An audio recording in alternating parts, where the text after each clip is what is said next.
So how are you guys? It's Dennis again, and today we want to discuss about the mode. Last lesson we discussed about the mean, how to depict mean given a certain data, but now today we want to discuss someone asked to discuss about the mode, and we have to. So given a set of data, a grouped data like this, we have ages, we have students or persons under 5 years, 6 to 14, up to 65 and above, and then given frequency.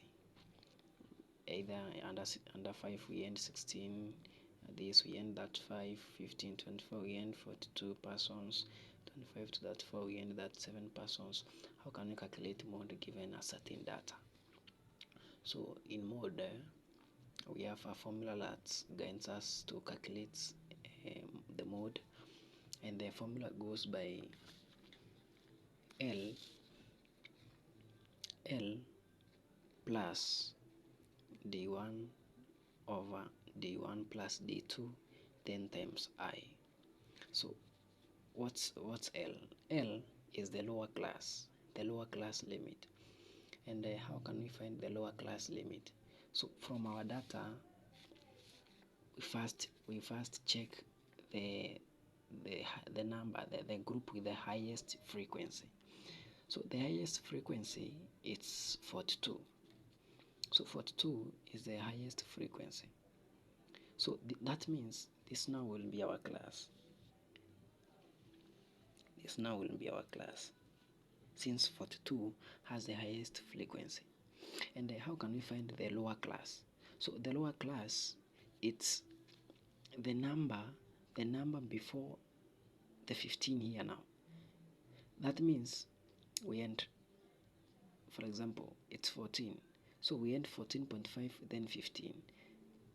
15.5 to 24.5, 24.5 tunaenda tunaruka 25.5, so inaenda hivyo. So like our lower class now will be the number before 15. Now number before 15, it's 14.5. So it's like here we have a number 14.5, here we have 24.5, here we have 34.5, and also here. So our class limit, the lower class limit will be 14.5, the number before 15, hiyo number iko hapo nyuma. So will be our L. So our D1 now is so this is our frequency. So our D1 will be our frequency minus the frequency before, like hiyo frequency iko hapo nyuma, will be our D1. And our D2 will be the frequency minus the frequency below. So frequency minus the above is D1, this minus this will be D2. And the I is the interval. Interval will be, remember tulisema here we have 5.5, 14.5, so it will be 24.5 minus 14.5. That will be our I. So let's go on. So our lower class here will be the number before 15, so will be 14.5.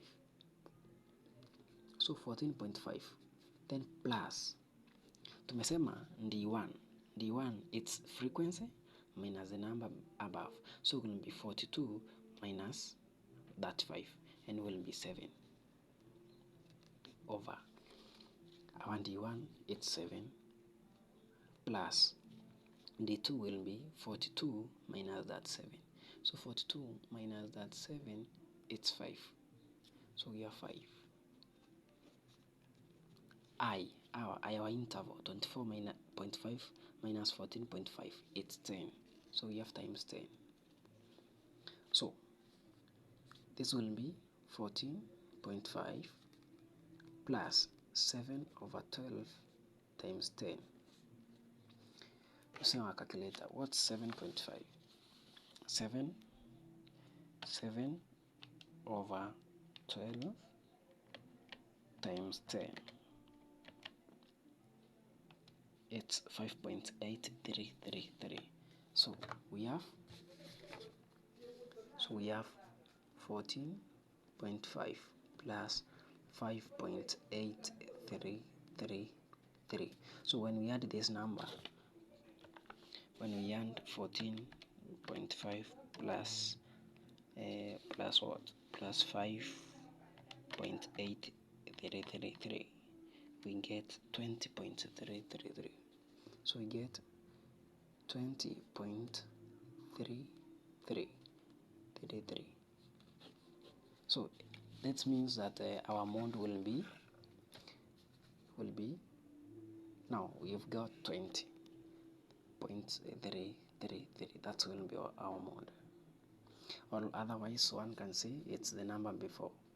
We can say it's 21 because of you can't have persons wenye walikuwa wanajirundia either female and a male, so we can't have a female 0 point, we can't have a male 0 point, hatuwezi kuwa na mtu 0 point, so that means it's 21 because they are persons. But if it was a data for example, a data any, unajua hatuwezi kuwa na mtu nusu, hatuwezi kuwa na mtu 0.3. That's why we say it's 21 persons. So thank you guys, thank you for watching, and I urge you to subscribe, like, share my channel, also comment. In case of a question, just be free to ask, and you will be answered. Thank you.